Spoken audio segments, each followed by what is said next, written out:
the shores of Monster Island to the depths of the Hollow Earth. Not another Kaiju podcast. What is up, you beautiful Kaiju people? Welcome to another episode of Not Another Kaiju podcast. And today we thought we'd talk about a blast from the past. And it's really weird to say that 2008 was the past now, but we watched Cloverfield the other night, and we were like, you know what? We're going to talk about it because that's what we do here. So, without further ado, guys, what do you want to talk about with Cloverfield? What's the first thing that comes to your mind? The best romantic comedy of all time. Yeah. Romance, yeah. Comedy, I don't know about that. I thought T.J. Miller getting eaten was pretty funny. That was pretty funny, honestly. That was the highlight of the movie. But maybe we should start from the beginning. I mean, I would say Nick and I, at least, I think you saw the trailer in theaters too, David. Oh, absolutely. When we were going to see the first Bayformers movie, there was this mysterious trailer. And it showed some footage. It showed the Statue of Liberty's head hitting the ground. And it just said 1/1808.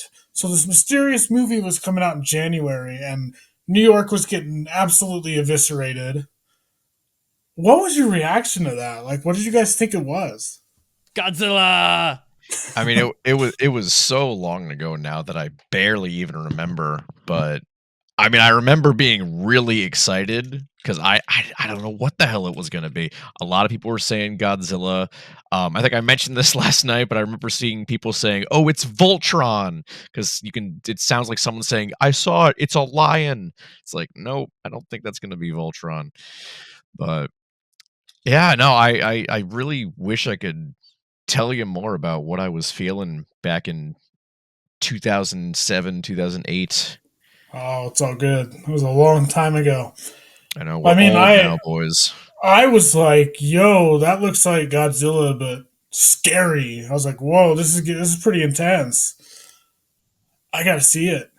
And then the viral marketing started happening, and that's my most memorable part of all of this. Is, I mean, in my opinion, I think Cloverfield had the greatest viral marketing of all time. I mean, 100%. I spent hours on my freaking computer Googling what's the Cloverfield monster. What does the Cloverfield monster look like? So did I, and I somehow managed to not even know the ARG existed until like 5 years later. I was knee deep in that ARG, like all the Slusho stuff and the. Oh yeah. I just kept scouring Google for like random links, like what does it look like? What does it look like? As it like trying to find some sort of leak. And the only thing I found was that like that fake concept art of the blue whale monster. Oh my god, that's such a cool concept. God, it really is. I found the artist on Twitter a couple of weeks ago. I'm like, oh shit, it's this guy? Hell yeah. But as far as the ARG stuff goes, I think I brought this up when we covered King of the Monsters on Talking Toku a couple years ago. I miss when movies did like really, really cool viral marketing stuff like that. Like King of the Monsters had it with the Monarch Sciences website, which was super, super cool. And I wish that we would see more of that. But like nothing has topped Cloverfield's ARG. Were you talking about the artist Neville Page, David? Was that Neville Page who did that whale? Oh, I thought you were talking about the actual conceptual. No. The guy who did the whale kaiju sketch. Or not sketch, but it was a full thing. But yeah.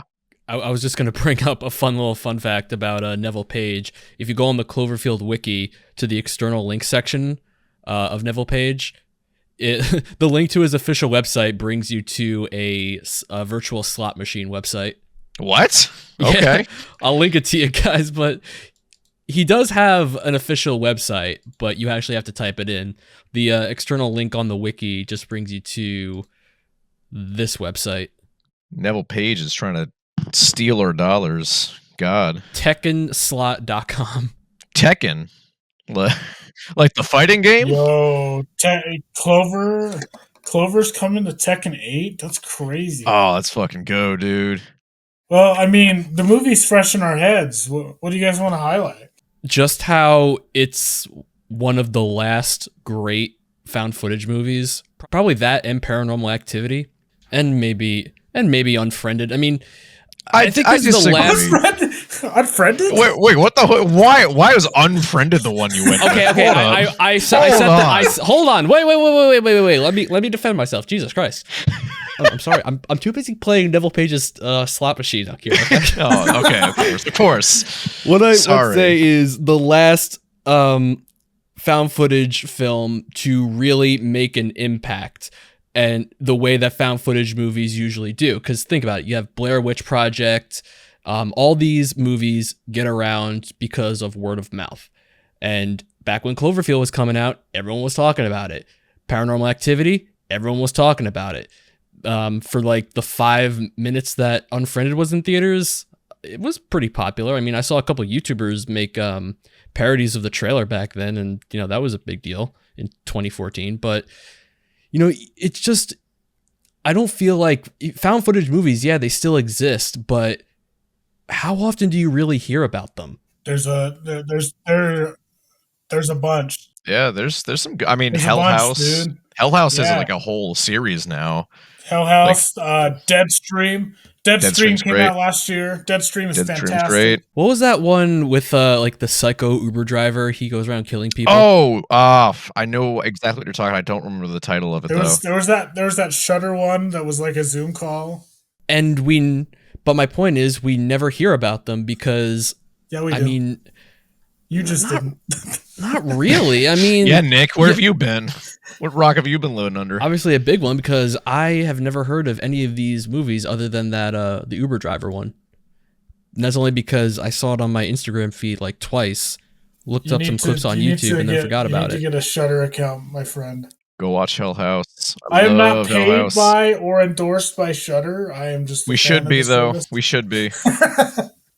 But I get what you're saying. And my take on it, personally, is that it was one of 2, maybe 3 major movies that kept the kaiju alive in between the great Godzilla dry spell of 2004 to 2014.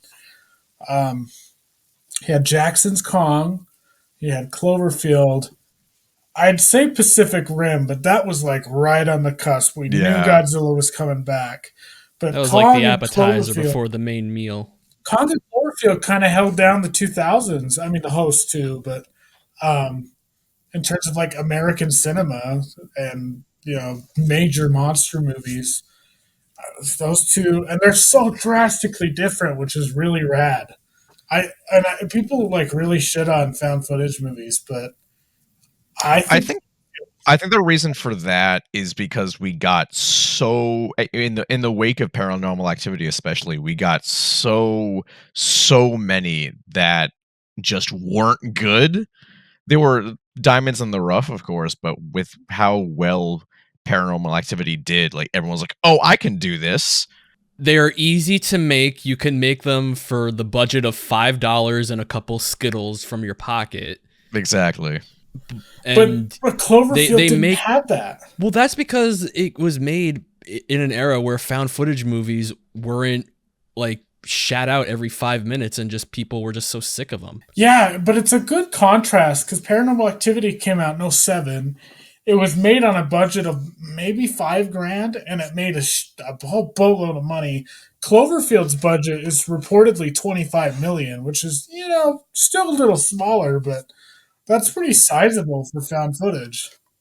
Yeah, I mean, well, Paranormal Activity is a unique case because, yeah, it came out in 2007, but only in the film festival circuit. It didn't hit theaters until Paramount got a hold of it in 2009. Like, it was literally an independent film that just caught traction. And then, like David said, everybody saw this and said, oh, I can do that, but without even realizing that there's kind of an art to found footage movies, especially with the Blair Witch Project. The Blair Witch Project and its sequel is a great example because what made the first Blair Witch great was it felt authentic. Like it's these college students with like really shitty equipment that they got from the school. Meanwhile, the sequel, they got the latest cameras and they're using drones, and it kind of takes you out of the element of what made the first Blair Witch great and just made it like, oh, this is just some Hollywood cash grab sequel. And maybe it was a good. I mean, my biggest disappointment before we dive into like the actual like scenes in the movie and stuff and highlight them. Cloverfield 2 is still like up in the air. I mean, we got a director. He doesn't really know what's going on, or they're keeping it a secret so that they can J.J. Abrams us and be like, surprise, here it is. Surprise, here's another installment in the Cloverfield anthology universe. I honestly wouldn't put it past them to just all of a sudden drop and be like, hey, here you go. I mean, he's doing that to all of his movies. I mean, Overlord was supposed to be a Cloverfield movie. It was originally going to be Operation Cloverfield. It was rumored was that for confirmed? a while to be. I don't know if it was. I know it was rumor. I don't know if It was it rumored confirmed as to far be. as I remember. I think, I don't know. Well, it might have been somewhat confirmed because the Cloverfield paradox was originally titled The God Particle until they just slapped the Cloverfield name on it. Man, what a good title. The God Particle. Oh, what a great fucking title. Honestly is. I mean, I remember reading about it when it was like first making the rounds on the internet. I'm like, oh my God, you mean because I think the original plot, they changed the plot even. I think the original plot was they shoot off the particle accelerator and the Earth disappears. That does sound familiar. Yeah. And I was just like, me holy too. shit, that sounds so cool. Like, I wonder how they'll get out of that. And then they made the Cloverfield paradox. And then, And it sucked. yeah, until like those last 10 seconds. I would argue that still sucks. Come on. It's a nice little like, all right, here, you've suffered for an hour and a half. Here you go. It has no impact on the rest of the movie whatsoever. Yeah, I know, it's but just like- it sort of makes your suffering a little worthwhile. Like, oh my God! All right, well at least we got to see the Cloverfield monster. No, I thought it was dumb. But I mean, let's talk about the original movie. That's what we're here for, right? Yeah, let's talk about a good movie, perhaps. What was your favorite part? I mean, I talked about it a little bit last night when we were watching it, but the scene in the tunnels with the parasites, that shit's scary, dude. It's pretty good. That's that and also the first attack when they're still at the party, that's really, really effective because I can't remember if we already talked about it here or before we started recording, but it really does lull you into a false sense of security if you're going into it blind. It doesn't read like a kaiju movie at all because it opens with a party, a going away party for this guy, and then all of a sudden, boom! There's like an earthquake and all this terrible shit's going down. I love that kind of like shock to the senses that like, oh, this is not what I signed up for. I mean, I can tell you right now, that's how my girlfriend felt. You mentioned you don't know what you're getting yourself into.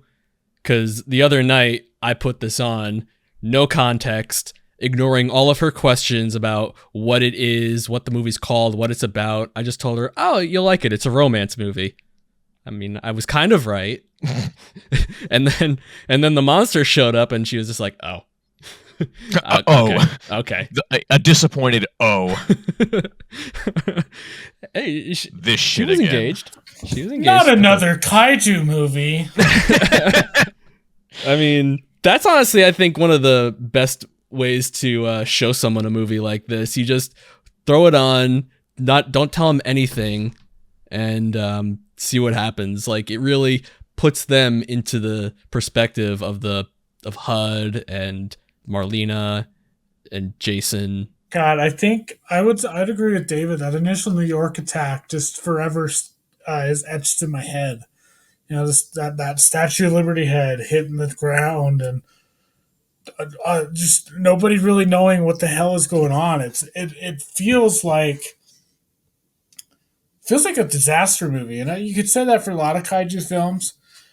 but you don't really know what the hell is going on and what's attacking for a while. And I think that's really cool. I mean, if we want to bring up 9/11, Matt Reeves has gone on record saying that it's an allegory for 9/11. And, if you've ever seen 9/11, not 9/11 per se, but it's 9/11 footage.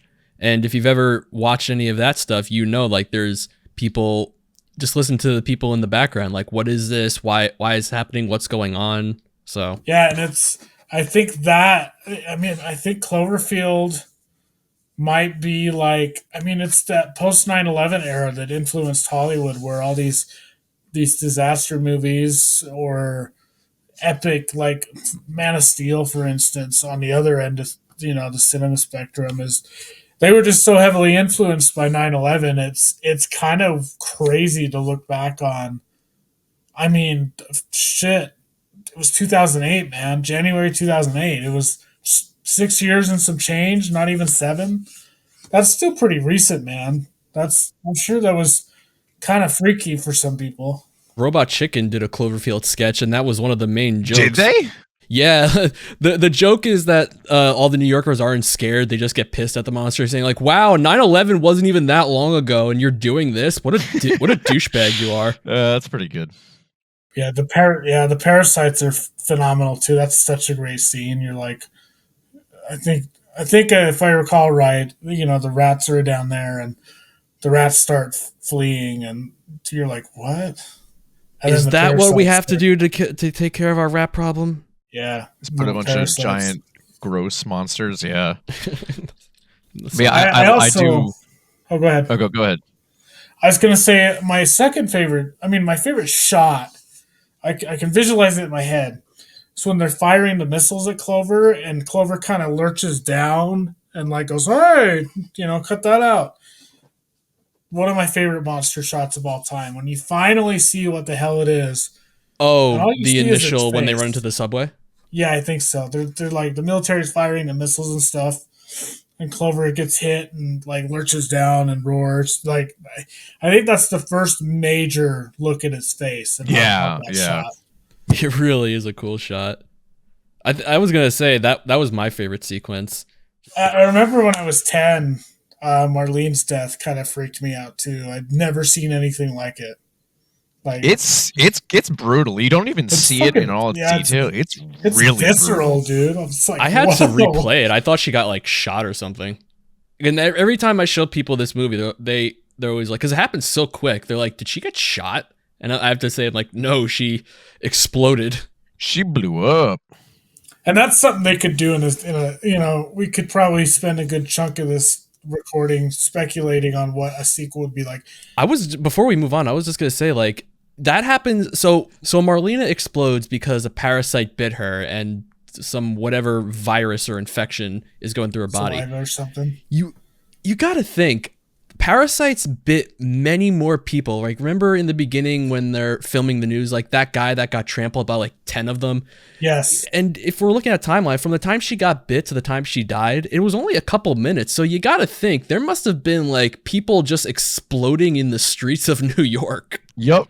That's got to be fucking terrifying. I can't imagine how horrifying this must be if you're a soldier or a civilian walking around, like running around in the street. Not only is this giant monster and these little parasites running around, but people are just randomly exploding in the street, and you don't know it's because they got bit by parasites. A giant monster, giant bugs, and people just blowing up. I'm curious about their decision about the parasites. Were they just like, we need something else in this movie? You know what I mean? Like, a giant monster is not enough. We got to throw these little buggers in. I think it was smart because it adds a little more. It raises the stakes a little bit more. Yeah, because like once they're in the subway, it's like, how else are you gonna, give your main characters a threat? Unless you can't make it too easy for them. Exactly. You can't have the monster itself like tunneling through. I mean, you could, but I feel like that'd be too much. Oh, that would have been cool if like there was a scene where they're in the subway and the monster just like barrels through like Godzilla. That scene in Godzilla. I was gonna say like they're ripping off Godzilla 98.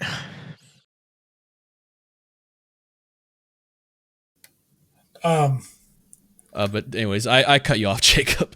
What were you saying before? I was just gonna bring up some fun stuff real quick. Fun Um, facts. so this is 2008, right? A lot of people, I guess, had some issues with Rob being able to use his cell phone in the subway station. I can't relate because it's 2024 and that's just uh, not a that's problem. funny. Nick, what are the chances we get an official Kaiju Junkie commentary track for this movie where you point out every inaccuracy as it happens? Well, probably not, because that could get real obnoxious real quick. And I wasn't even living in the city when this movie came out. This was long before I moved to the city, so Okay, all right. I'm not exactly sure how 2008 New York City compares to 2024 New York City. We could ask Yoko Higuchi. He's lived here all his life. Yeah, there you go. We're gonna Yoko, do where were you? Where were you when Clover attacked? Where were you? Do you guys? I told David about this last night. He actually didn't know. Nick, do you know about the monster cameos in this film? Yes, King good. Kong, them, and the Beast from 20,000 Fathoms. Yes. Is there a fourth? I feel like I'm missing one. No, I think that's it. We're Godzilla. We're Godzilla. Toho was like, no.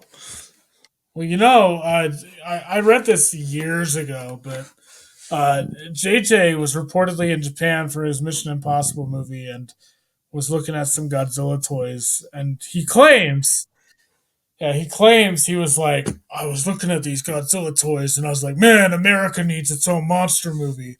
So I guess he doesn't care about King Kong, but Oh yeah, I've heard that story, and I was just like, King Kong has been around since 1933, sir. Literally an icon of New York City and American cinema. It's not even American cinema, just cinema in general. Yeah, King Kong's over here like, am I a joke to you, JJ? But regardless of the catalyst for J.J. Abrams getting this film made, doesn't matter. It's still pretty dang good, I think. Look, we've seen how he's handled Star Wars. It's pretty evident how his respect of cinema. I mean, do we know how much of an impact, or not impact, but influence is probably the better word, he had on this movie? Drew Goddard wrote it, and Matt Reeves directed it. yeah. So I don't know how much JJ actually had to do with the production. Well, it was part of his production company, so I mean, maybe a producer credit. I mean, well, not even maybe. Yeah, he was a producer. He was the producer. But as far as like how much he had hands-on, I don't know. Okay. We'll have to find out. We'll have to interrogate him. Well, that is I've got a new goal. My goal is no longer finding the F-bomb cut of Final Wars. It is now getting Matt Reeves, J.J. Abrams, and the writer into one room together and have everybody just unanimously come to a conclusion on what the lore and canon is. Is Clover an alien? Matt Reeves says yes. J.J. Abrams says no. Is it dead?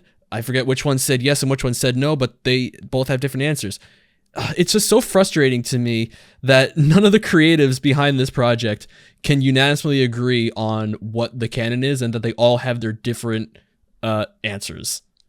And it's just frustrating because I love this movie so much, and I just want a simple answer. I'm going with the headcanon, the ARG lore. Yeah, the ARG lore's the best. Do you want me to melt your mind a little bit with my favorite 2007, 2008 internet theory for Cloverfield? Please. Oh God, please do. There are two monsters in this movie. Whoa, I remember that one. I don't know this one. What is this? The way it's filmed, it looks like that Clover is different sizes in different shots. So like in the scene where Clover is getting hit by the missiles and ducks down and roars, it looks huge. And that might be because of the scale, but there's different filming techniques that Matt Reeves talked about where the creature has an illusion of a size difference. So many people back in the day thought there was more than one. There was an adult and a child, which is fascinating. Okay. Are people aware that the distance can have an impact on how you perceive size? Don't ruin the fun, Nick. You just said you had a headcanon. Also, let's not pretend that Godzilla is wildly differently sized in multiple shots across the entire series.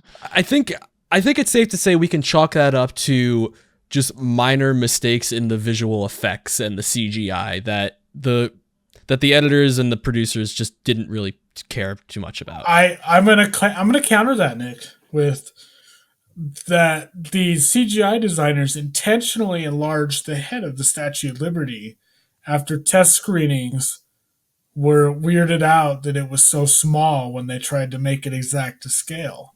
How big They is thought it it was exactly? bigger. What? How big is it exactly? I mean, I know I should probably know this, but Yeah, you're the New Yorker here. Come on. you know, you'd be surprised. Living in New York, I don't really pay that much attention to tourist destinations. The Statue of Liberty's head is from chin to cranium 17 foot 3 inches. The width of the head is 10 feet 0 inches. So it's it looks big, but I mean, a 17-foot head from, head to toe, and it's 10 feet wide. That's not that big.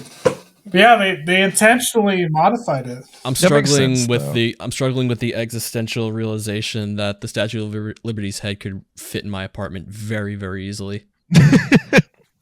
Yeah, and Clover threw that thing like a baseball. I mean, it makes sense because, like, if you're trying to like give a scale as to how big this thing is, something that small isn't really gonna do it. Yeah, that's true. I mean, it's also an Escape from New York reference. True. Yeah. God, I haven't seen That's that movie in true. ages. I still need to watch that movie. Fucking love Kurt Russell.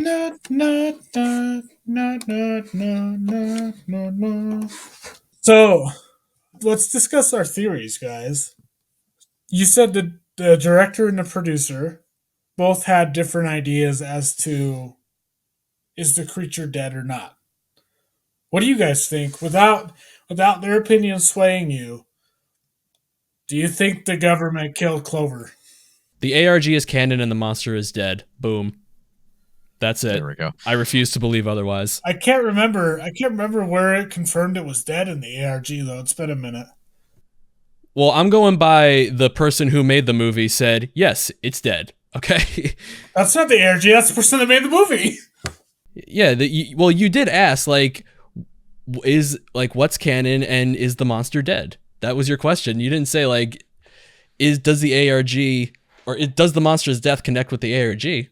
No, I asked what your personal take was.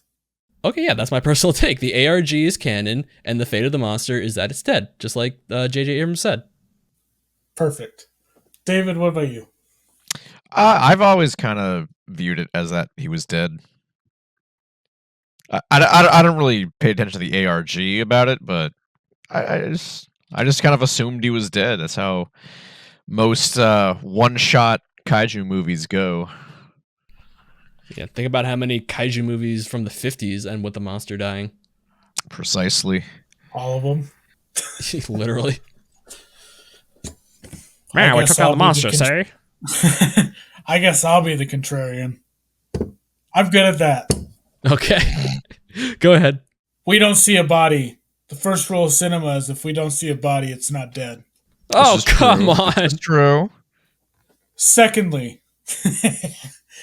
the end credits, there's a voiceover from Rob, and it says, help us, But if you play it backwards, it says, it's still alive. But that trips me out. Side note, that trips me out because how does It's Still Alive sound like Help Us backwards? Because I did that. I recorded myself whispering Help Us and It's Still Alive. I played both of them backwards, neither of which sound like the other. I want to know how they did that. Because it is clear as day, Help Us, and it is clear as day, It's Still Alive. Is this one of those like audio illusions? It could be. I have not heard these voice clips of which you speak, so I'll send them to you, David. I'll send them to you. I can't speak on these. Reportedly, Reeves and Godard both previously confirmed backwards audio to be correct. Oh, all right. Who is this? Who is this? Some guy on Reddit. Oh, he didn't even provide a source. Okay, that's helpful. My source says that I made it the fuck up. Source, trust me, bro. If Reddit says it, then it must be true. You can't trust AI, but you can trust Reddit. But yeah, no, that was a little. I want to think like how many theater employees who were cleaning up the movies, who were cleaning up the theater after the audience left in 2008, were the only people to hear about that. Yeah, they're cleaning the theaters. It was playing Michael Giacchino's fantastic little Cloverfield overture. The only music in the movie will score, composed soundtrack in the movie, mind you. That's it. There's I also like that aspect. It's not. I guess that's an advantage of found footage. You don't have like soundtrack music playing. Well, they had all the music playing at the parties. And I believe question mark it's the first collaboration between Michael Giacchino and Matt Reeves. It could be. Yeah, looks like it. Yeah. What a good collaboration. Do either of you boys have any info on the manga that the monster appeared in prior to this movie? I have not read it, but I know of it. I've heard about it. I read it years ago. Okay, well then you know more than I do because I just remembered this thing exists. Yeah, it's just it's just some funky manga stuff. It's about a Japanese high school student that has a strange connection to the monster. Oh yeah, like it's got like some sort of psychic Miki Segusa type thing going on. Yeah. Uh-huh. You know what I'm kind of bummed about, real quick? I want another Clover figure, bro. Please, that dude. thing is so expensive, and I love Clover as a design. I do too. I want it. Nick, I can't remember if you were still on the call with us when I looked up how much they were going for last night. I found one for like $1,700 on eBay. Well, I'm looking at one Cloverfield monster action figure, 14-inch Hasbro complete for $799. I saw that. Yeah, it was weird. There was no in between. It was like 1,300 or 700 to 800. Nothing in between. It was very strange. It's so cool. It comes with like a diorama. Mm-hmm. Oh wait, but the box is scuffed a little bit. That's probably why.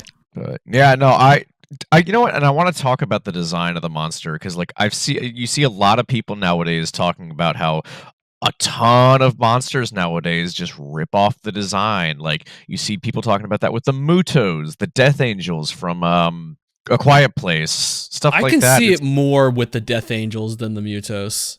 I don't think I can see it either way. Like it's just what? It's just long legs and long spindly legs. That's really it.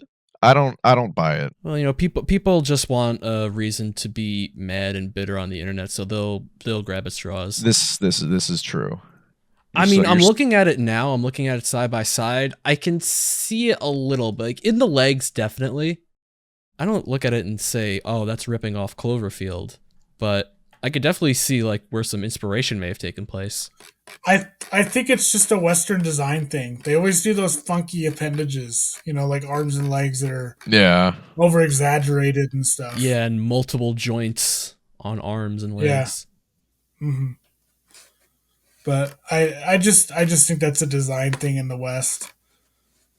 Cloverfield may have popularized it because it's realistic. You know what I mean? It's not a Godzilla. It's not a T-Rex with a tail dragging on the ground. I don't know. I wish I could remember some of the other theories because I think that when the movie came out, the aftermath and the discussion about what we just saw and the theories behind, that emerged from the mystery before the interviews and before all that I think is the most fun part besides the ARG. Because there were so many different ideas. But do you guys think that sequel's gonna happen? I wanted to. Oh wait, hold on. not to sidetrack too much, but I just clicked on a random. You were talking about Cloverfield theories, so I typed into Google see what I can find. I'm clicking on an image that says, "Here's why some people think A Quiet Place is a secret Cloverfield movie." Man, come on. Oh, that was back when 10 Lane happened, and then Paradox happened. Every mysterious sci-fi movie was theorized to be a Cloverfield movie, which is kind of crazy. I mean, the designs, they could be little clover babies. Maybe. Do you guys think that sequel's gonna happen? I don't think so. I want it to. I really want it to. I think that if it does, it can't be a found footage movie, or if it is, it's gonna have to like stay within the time period, because the advent of everybody having a camera in their pocket with phones, with iPhones and everything, that's one of the things that I think really killed the found footage genre. But I think the right director can innovate with that possibility, because I was just about to bring that up. You got it. We're in an era now where anyone can film anything on their phone. And we live in a time where people will just stand there and film shit with their phones, like a car accident or something. I think that'd be quite the fun thing to play with. You know, like Kaiju attacks, and you got a bunch of influencers that are like, "Oh my god, I'm vlogging," you know, or something. So like Logan Paul versus the Cloverfield monster. I mean, that's exactly. That's literally what we mentioned earlier. That's what Deadstream is, basically. And Deadstream is great. Deadstream, yeah. I'm not gonna lie to you. That sounds like, if that's what it's gonna be, I'm already rating it 0 stars. Please do not put influencers in my kaiju movies. But it can work because Deadstream, Deadstream's about a YouTuber live streamer that gets canceled because he does a bunch of prank videos and live streams that go too far. So he goes, "Okay, I'm making a comeback. I'm gonna live stream myself in a haunted house." And it goes about as well as you'd expect. So you kind of root for the idiot to get his comeuppance, or you're rooting for the idiot to die. But then you kind of start cheering for him towards the end, huh, David? Yeah, no, for sure. You kind of start rooting for him a little bit. Once he actually pulls his head out of his ass. I don't know, man. But I think with the right writer and the right director, if they lean on the satire end like that, it could be really funny. Or you could just have some guy in the background vlogging with a selfie stick, and he gets, smashed into smithereens by the monster. You could do it that way. So what you're saying is the Cloverfield sequel has to have Marvel level jokes like, "Yo, what's up, guys? It's your boy Killer Lightning 18 here. I'm in Washington Square Park, and there's this giant monster running around. It's crazy, dude." Because that's exactly what Hollywood thinks an influencer is like. Yeah, and then he gets squished, dude. It'd be hilarious. It's like the guy from the Shang-Chi where he's like, "Yo, what's up, everybody? I'm on the bus watching this fight here." But does that not happen in real life? Yeah, but I watch movies to escape real life sometimes. My point is, it would be cringe, and I don't want cringy influencers in my kaiju movies. It'd be funny to see him get squished. I'm with Jacob on this one. Come on, boomer. All right. I'm the bitter boomer over here.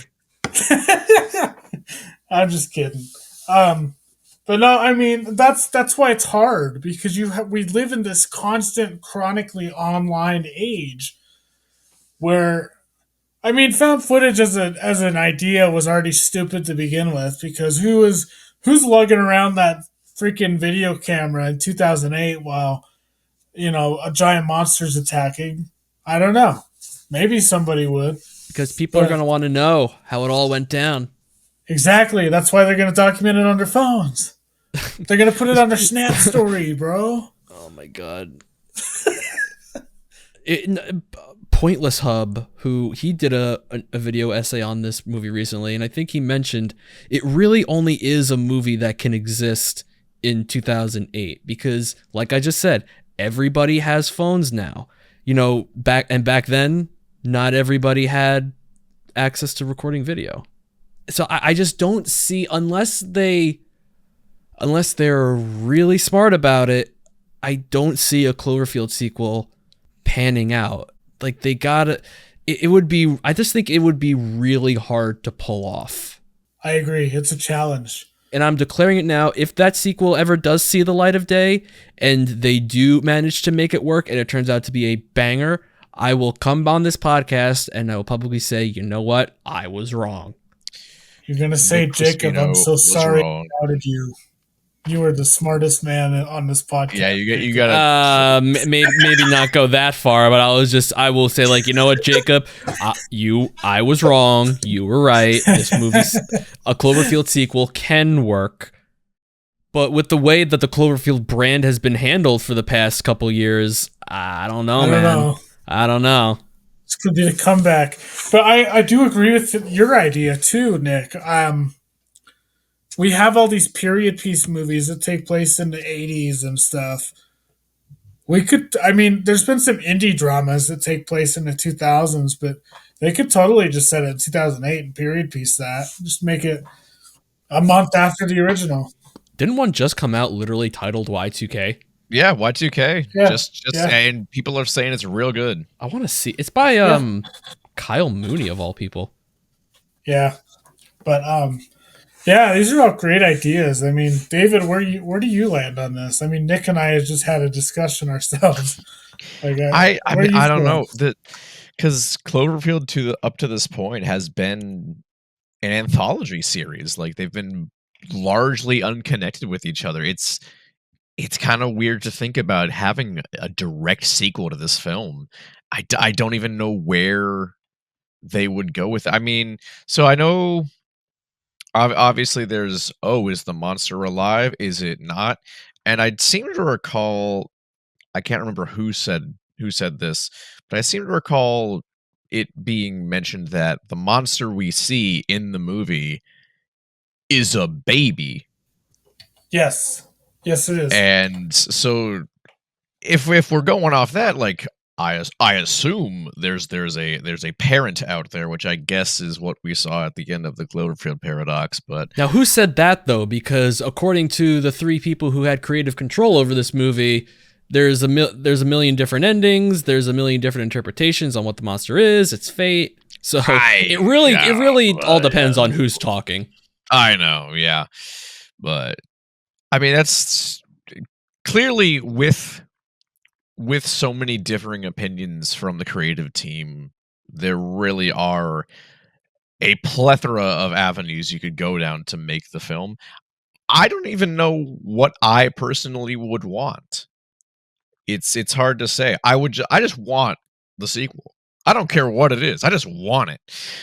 I know that's not a very satisfying answer, but that's kind of where I'm at. I'm just, with how disappointing the Cloverfield paradox was, it's all uphill from here, I think. That's a good point too. Like, I don't even know what I would want from a Cloverfield sequel. Like, obviously, yes, a monster, but like, where would you go with that? Do we bring the creature's parents into the picture? Yeah, it really works very well as a self-contained story, and I wouldn't mind if we never got a sequel because it works so well as a self-contained, but like again, of course I want to see more because it's so good. So it's a double-edged sword. Maybe that's why it's taken so long for it to come out, because the people in the writers' room are having this exact same conversation. Like, fuck, maybe. How do we follow that up? Like, it really isn't open-ended according to some people, but like, they tried. They what? I said I bet you they are. I think you're 100% right. Oh my god, like it's with the clusterfuck of that the canon and the lore is. This is like trying to resuscitate a corpse. Like, it is really hard, if not impossible, to do. What do you think is the weakest part of the film? What I mean, we gotta be positive and negative here, right? TJ Miller. Okay, contextualize 2008 before TJ Miller happened. Yeah. 2008 TJ Miller was a lot more hinged than late 2010s TJ Miller. Yeah. That's a hard question for me to answer because I really don't think the movie has many weak points. I mean, it's only like an hour and a half long. The pacing is very quick. I mean, I think really it may seem like a cop-out answer, but I think the only weak point is that we don't really see the monster, but that's like the whole point. The point of the movie is, imagine if you were just a random person going about your day and a giant monster attacked. I mean, hey, people use that exact complaint against Godzilla 2014 all the time. But Godzilla 2014 wasn't a found footage movie. There's a bit of a difference between Cloverfield and Godzilla 2014. I mean, the fact that they saw the monster as much as they did is it's crazy. How did it sneak up on HUD? I was watching it, with David the other night, and HUD turns around and it's just there. Like, what? that too. The movie's only weak points, I feel, are really just boiled down to nitpicks at the end of the day. Like, oh, how did they not hear the thunderous footsteps? How did when they were walking down Spring Street, how did they not hear the Cloverfield monster walking down on literally the next block? It just popped out of nowhere. Like, okay, yes, sure, but I don't know. Suspension of disbelief. Yeah, I guess. The rule of cool, as it were. The rule of two. There can only be two monsters. Yeah, why did it want to eat HUD all of a sudden? Was it because it was just TJ Miller? Yeah, because TJ Miller. Yeah, it was saving that movie's universe. TJ Miller. It's like, I know what you are. I've seen your crimes. Monster recognize real. I know a monster when I see one. The Cloverfield monster was the real hero in the movie. He was trying to save us all from TJ Miller. He was just misunderstood. Wow. He's just a baby. He's just a little guy, man. He didn't do nothing wrong. There's just weird moments like that, like they're just like running away, and then HUD turns around, and the Cloverfield monster's like right behind him. Mm-hmm. But again, that's really just nitpicks. It doesn't feel like a full fleshed out criticism of the film. And I'm trying my best. Bro. I got nothing. This is a pretty good movie. Like I mean, I know I'm sounding like a broken record here, but the fact that they saw the monster many times as they did is like suspending disbelief in and of itself. Because imagine if this really happened. How often do you think they would actually run into the monster? Once, maybe? Like, the monster was there when they were on Spring Street. The monster was there when they rescued Beth. The monster was there when they went to the evac choppers at Grand Central Station. They saw this monster a lot, if you really think about it. Yeah, they just got unlucky. I think, yeah, they would probably see the parasites or the collateral damage way more. Yeah. Like a building would fall over. I'm so glad this movie exists. I really am. It's special, man. We haven't gotten anything since Blair Witch meets Godzilla. That's all I can describe it to people who haven't seen it. Yeah. Now, question. I was thinking about this the other day when I was watching it. Do you think a video game of Cloverfield could work? Like, maybe you take the role of a soldier. Like kind of a survival horror kind of deal? Yeah. I have talked about it multiple times on Talking Tokyo, I think. There was that sort of mini game leading up to the release of Godzilla 2014 where you were a soldier in the Halo jump. Godzilla Strike Zone. Yes, Strike Zone. Hell yeah. That shit was awesome. I would love to see something like that. I wouldn't say awesome. On the civilian end, there's that City Shrouded in Shadow game. I was just going to bring that up. Game. Yeah, I think it'd be like that if you played as a civilian. Like, that's third person, the kaiju attacks, you gotta survive. Is that game even any good? I don't know. It was never released here. It's only in Japan. I hear it's okay. I would have loved to play it. Godzilla, Ultraman, Gamera, Mechagodzilla. Evangelion. Yeah, Evangelion. I want to play it just for like the context. Like, what happened that all of these properties are existing in one. I can see the Kaiju, but Ultraman and Evangelion. Yeah, a game like that, I think, where you take the role of a civilian or a soldier or play as a monster. Hey, we'll throw Clover and Gigabash. I'm down. Let's do it. Oh, hell yes, dude. That would go so fucking hard. We gotta talk to Gormaru Island. They're always campaigning for new characters, and they haven't once mentioned Clover. Well, Kaiju United has done a bunch of stuff with Passion Republic. You must have some contact over there, That's Jacob. true, yeah. Let's do it. Get your contact. Say like, hey, we got an idea. You know, I threw my hat in the ring for the giant condor, and we got the giant condor. That's true. That's our next mission. We're gonna get Clover to just show up in something. And something. Doesn't matter what. It's a great design, and it's cool that it's tied to this one great movie, like, you know, the host monster. But oh my gosh, man, there's so many opportunities. Part of me doesn't even want a sequel because I think what another aspect that makes this movie great is just the ambiguity. Where did it come from? What exactly happened outside the events that of our characters? You know? Yeah, it's just as mysterious as it was when it came out, and I appreciate that. Really, the only answers we can get are like reading the wiki or diving back into the ARG. You know? Okay, here's how they would make the sequel. Don't even make it a movie. Bring the ARG back to life. Yeah, that'd be cool. Let the community discover the adventure. Yeah. If you bring back the ARG, like, what about like the after reports?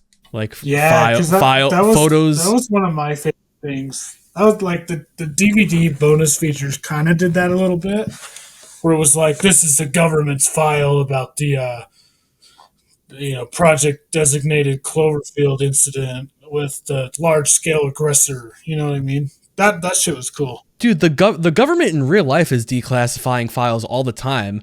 Just coincide with whenever they do it next, and you know, it's like, oh, the government has declassified the Cloverfield files, and we just get a bunch of files of pictures of the aftermath, the destruction, maybe even the monster's body, so we can get a definitive answer of whether or not it was dead. Dude, there's a fan-made ARG. I didn't know that. Really? It's called Cloverfield Files. Send it my way. What's it called? Cloverfield what? It's like Marble Hornets, but it's Cloverfield Files. So it's like, I heard of this. I have heard of that. Yeah, because I think Rob appears in that. Yeah, he does. Oh, that's unfortunate. According to IMDb, it's really bad. 3 stars. Oh well. Dang. I'm gonna check it out. I'm gonna check it out for myself. I think I watched this once because this is definitely familiar. Yeah, we'll have to check that out after we're done. I'm gonna watch them and just check them out. I didn't know those existed, but yeah. Hey, this movie has an enduring cult fan base. So cool. We're keeping it alive, baby. Oh, Project Archive Cloverfield. Oh wait, Project Cloverfield Archive Cloverfield. What? A bit repetitive, but okay. A mouthful. Based on the YouTube channel, it's just a bunch of behind the scenes. TJ Miller and Lizzie Kaplan Easter egg 3. TJ Miller and Lizzie Kaplan Easter egg 2. TJ Miller and Lizzie Kaplan Easter egg 1. Well, it looks like Hud and Marlena's romance sort of kicked off. Good for them. Hopefully she left before, you know. Yeah, hopefully. Maybe that's what sent TJ Miller over the edge. Oh my god, I just clicked I just clicked the first video and it opens with TJ Miller aggressively yelling at her. Oh god. We call that foreshadowing. All right, guys.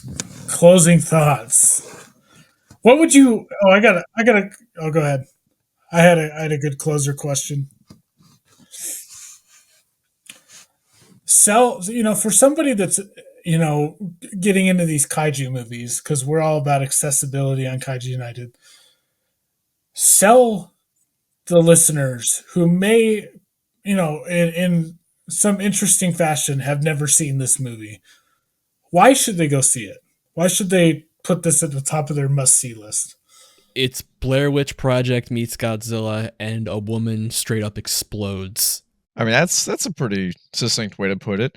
For me, I would say it is probably the most real world take we have seen on a kaiju attack ever put to screen. It's a lot more thought provoking than my answer. I mean, you're not wrong. It's literally like, hey, have you ever wondered what it would be like if you were just going about your day and then all of a sudden a monster came out of the water and just started attacking? You haven't? Well, here's Cloverfield. Yeah, exactly. I would piggyback off of David a little bit. I think Cloverfield is uniquely its own. I don't. I think there's a couple other found footage kaiju movies I could probably dig up, but this is really the big one. There's nothing else like it. It is a unique take on a genre we love, and it's pretty damn solid. For folks, moviegoers that are kind of tired of found footage movies, they've gone the way of the Western. This is probably one of the best, and it's probably my favorite found footage movie. But otherwise, as a kaiju film, it's pretty effective. And it's one of the few kaiju films that I think successfully leans horror and is kind of scary. Like, For sure. Oh, it's definitely it's pretty terrifying. I mean, in the subway tunnel, my girlfriend she was covering her eyes because she knew something was coming. So, well, you could also tell them that it's a found footage movie that comes from an era where found footage movies had passion. It's not just someone was like, I have an idea for a movie, and it was made by there's actual production value behind it. It's not just some college student going out with the DSLR exactly, and strapping a light to the camera and be like, I'm gonna make a horror movie. Like, it's effective, and it really. Oh, God. It's the beginning of Matt Reeves' career. I mean, Yeah. Matt Reeves is on top of the world right now. Mm-hmm. His two Planet of the Apes movies are amazing. The Batman is great. The Penguin he produced, it's pretty good. Like, Matt, this is where he started, man. That's pretty cool to see. I say put him back in the kaiju sphere. Honestly, Yes, like, Matt why Reeves, not? come back. I mean, Gareth Edwards is kind of, sort of, with the new Jurassic World. I mean, I know that's not exactly kaiju, but there's a lot of spillover between kaiju fans and dinosaur fans. Uh-huh. We'll see about that. I will give him the benefit of the doubt. When I heard that they were making another Jurassic World, I was like, don't care. I'm not even going to bother. But then when I heard Gareth Edwards, I'm just like, okay, I guess I'll watch the trailer. Yeah, exactly. But yeah, still to this day, Cloverfield is just its own thing. It's so unique. I really don't think you can describe it. Just have someone watch it and just go experience it, man. Do what you did, Nick, and just force it on people without telling them what it is. Honestly, it might be the best way for somebody to experience something like this. It really put them in the perspective of the main characters. Just put it on. Don't even tell them the name of the movie. When they ask, well, what is this? That you just say like, oh, I don't know. I found it. I found it. You would say it's found footage. Yeah, it's found footage. I mean, that's exactly what every time my girlfriend was like, what is this? I was like, it's found footage. She's like, but what is it? What did you put on? I'm like, it's found footage. It's footage that I found. It's so fucking good. This podcast could have easily just been an hour and a half of us just going, it's a good movie. Oh, yeah, you're right. So good. Yeah. Oh, my God. It's a good movie. It's a good movie. It really is a good movie. Well, did you want to take it home, Nick, because I started us, or did David have something to say? Oh, I was just going to continue the bit of it's a good movie. It really is a good movie. Guys, hot take. This is a good movie. Hot take. They shouldn't have made 10 Cloverfield Lane and Cloverfield Paradox Cloverfield movies. They should have just been their own thing. Just yeah. JJ, he couldn't leave well enough alone. You want to know why? Because it's a good movie. It's a good movie. All right. Anyways, and with that, another episode of Not Another Kaiju Podcast comes to a close. If you're listening to us on audio platforms, rate us 5 stars. If you're watching us on YouTube, like, comment, and subscribe. And on all platforms, hit the bell so you never miss an episode. My name is Nick, joined as always by Jacob and David. And until next time,